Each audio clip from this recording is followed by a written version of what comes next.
Olá, boa tarde, tudo bem com vocês? Então esse vídeo é destinado ao Ministério Público de Balneário Camboriú.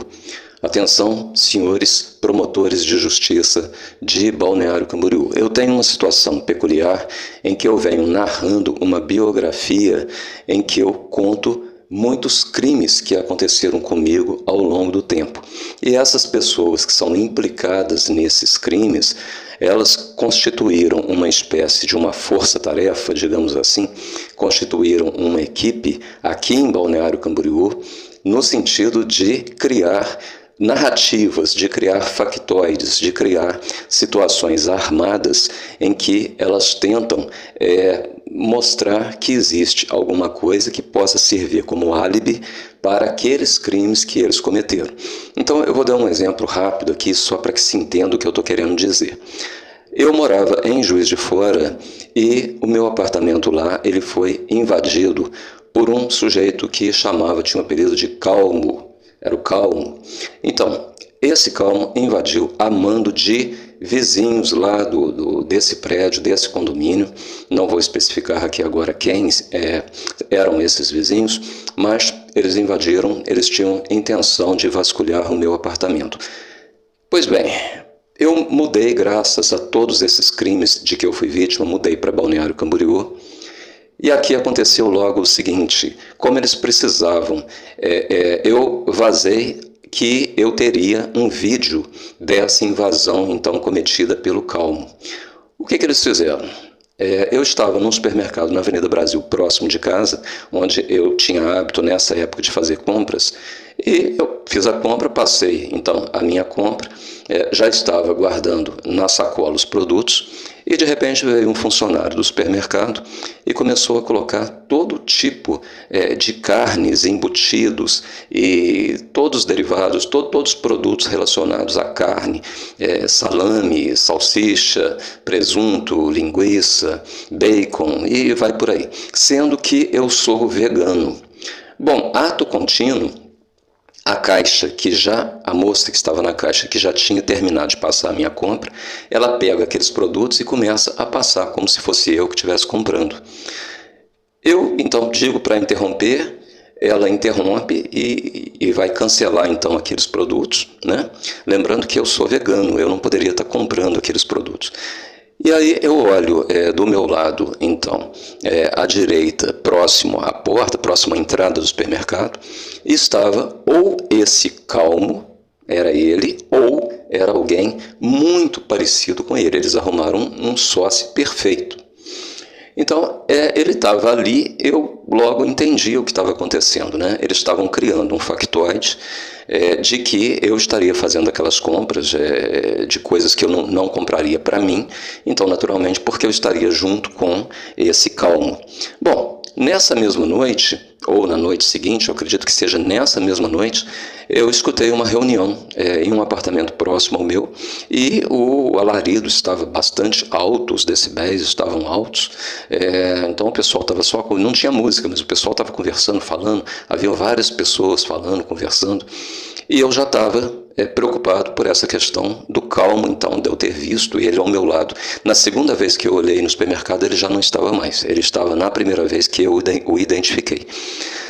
Bom, então havia essa reunião. O que acontece? Eu peguei meu celular, levantei e comecei a gravar. Falar, olha, eu estou sozinho aqui em casa, não estou participando de reunião nenhuma e está havendo aqui um alvoroço, está vendo.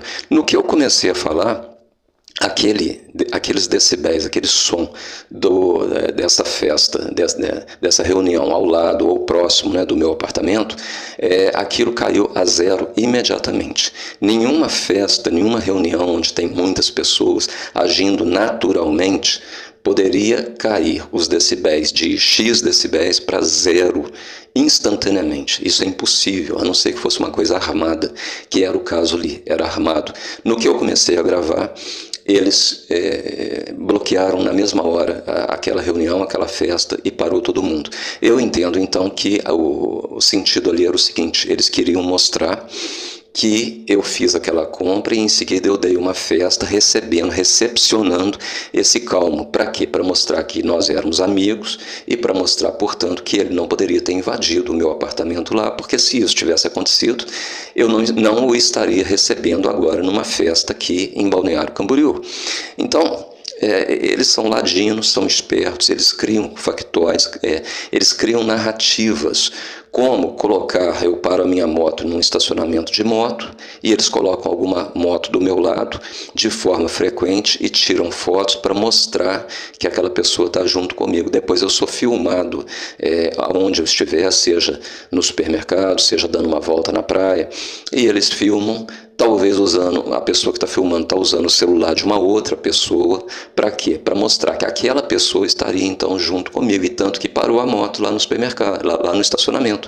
Então, essas coisas são construção de narrativas criminosas, fake news, fabricadas com o intuito de criar álibis para os crimes que eu tenho narrado na playlist de biografia narrada que eu criei aqui nesse canal. Então eu peço ao Ministério Público, senhor promotor de justiça, prezado senhor, que vocês procedam a uma investigação do próprio Ministério Público, onde vocês poderão confirmar que eu vivo uma vida solitária, eu moro sozinho, eu não recebo ninguém, não tenho relacionamento com ninguém, ninguém me visita. A última visita que eu tive foi um técnico que instalou a minha internet, e isso depois da minha internet antiga ter tido problemas muito absurdos e muito suspeitos, como por exemplo colocaram fogo no poste que atendia aqui a minha rua e a internet caiu, e depois eu recebi um e-mail. Depois de muitas quedas estranhas, eu recebi um e-mail da própria operadora que me pedia desculpas pelo fato de que ela estava sendo vítima, ela estava sendo atacada por pessoas hostis. Esse grupo que eles montaram aqui inclui naturalmente detetive particular, inclui um policial militar que eu tive informação então que se infiltrou e que passou a mover então unidades da polícia militar para poder me acompanhar, para poder me monitorar, saber as minhas atividades, saber o que eu estou fazendo, para que eles melhor possam então montar as suas narrativas, as suas artimanhas, os seus factoides. Isso tudo que eu estou dizendo é verdade. Eu posso passar por um instrumento de detecção de mentiras, se ainda existirem esses detectores, para mim não tem problema nenhum, ou passar por alguma hipnose regressiva, onde eu possa inclusive estar sendo monitorado por aparelhos para verificar que de fato eu estaria no caso hipnotizado, e posso então contar todos esses casos da mesma forma, porque eles são verídicos. Isso está acontecendo. Eu vou terminar essa minha biografia narrada que eu estou contando, e isso futuramente pode vir a se tornar livros ou filmes ou seriados, ou ser investigado por jornalistas investigativos, e no caso eu preciso ter um pouco de paz para poder fazer, mas enquanto eu vou narrando esses vídeos, os fatos, as narrativas vão sendo criadas para que eles possam ter um álibi e dizer que aqueles crimes são coisas inventadas por mim, aqueles crimes não aconteceram. E foram muitos crimes. E eu deixo aqui então esse aviso, eu peço que o Ministério Público proceda a uma investigação pessoal do Ministério, envolvendo pessoas de confiança e tendo cuidado, porque existem pessoas infiltradas, existem pessoas muito poderosas, com muito dinheiro por trás desses fatos que vêm acontecendo comigo nessa cidade. É isso, amigos. Muito obrigado, amigos do Ministério Público. Eu espero que vocês todos fiquem bem. Um abraço.